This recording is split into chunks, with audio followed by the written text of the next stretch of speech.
এক রাজা বাজারে গেলেন এবং বাজারে যাওয়ার পরে একজন গোলামকে খুবই পছন্দ হলো। সেই গোলামটিকে ওই রাজামশাই ক্রয় করলো এবং রাজামশাই যখন বাড়িতে নিয়ে গেলেন তখন ওই গোলাম বলল, রাজামশাই আপনার কাছে আমার 3টা প্রস্তাব থাকবে এবং 3টা আপনাকে মানতেই হবে। রাজামশাই বলল, আচ্ছা ঠিক আছে, তোমার প্রস্তাবগুলো বলো। বলে 1 নম্বর প্রস্তাব যে যখন নামাজের সময় হবে আমাকে নামাজ পড়তে দিতে হবে।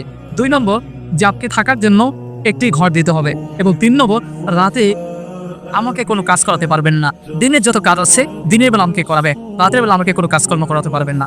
রাজা বলল, আচ্ছা ঠিক আছে, তোমার 3টা শর্তে আমি মানলাম। রাজামশাই তাকে ঘর দেওয়ার জন্য বিভিন্ন ঘর দেখাইতেছে। যখন ঘর দেখায় তখন ভালো ভালো ঘর দেখে ওই গোলাম নিতে চাচ্ছে না। বলল, রাজামশাই আমার এই ঘর প্রয়োজন নাই।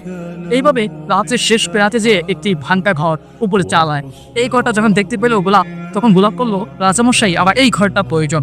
তখন রাজামশাই বলল, তোমার মাথায় কি কোনো সমস্যা আছে যে তুমি এটা ভাঙ্গা ঘর নিতে চাও, যে ঘরের উপর চাল নাই তুমি এমন ঘর নিতে চাচ্ছ?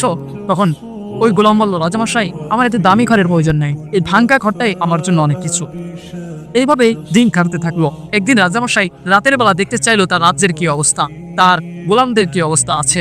একদিন ঘুরতে ঘুরতে হঠাৎ করে গোলামের ঘরের সামনে এগিয়ে পৌঁছালো এবং ঘরের ভিতরে দেখতেছে একটা আকাশ থেকে একটা নূর এসে তার কপালের উপর পড়ে আছে এবং সেই গোলামটি সেতে করে আছে।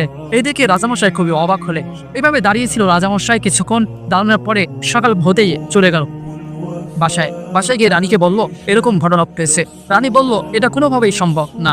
রাজামশাই বলল, আচ্ছা ঠিক আছে, তোমাকে আজকে কুরবান দেবো, তুমি আমার সাথে আজকে রাতে যাবে। যখন আস্তে রাতে ওই গোলামের ঘরের সামনে পৌঁছালো তখন দেখতেছে গোলাম মালাদ ধরে আছে, আল্লাহর দিকে 2 হাত তুলে কান্না করছে এবং আকাশ থেকে একটা নূর এসে তার সামনে তার হাতের ভিতরে এসে পড়েছে।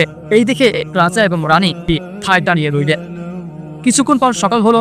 যখন গোলাম ফজর নামাজ পড়ে বেরোলো, দেখলো রাজা রানী তার ঘরের সামনে দাঁড়িয়ে আছে। তখন রাজা এবং রানীকে বলল, কি ব্যাপার, আপনি এখন দাঁড়িয়ে আছেন কেন?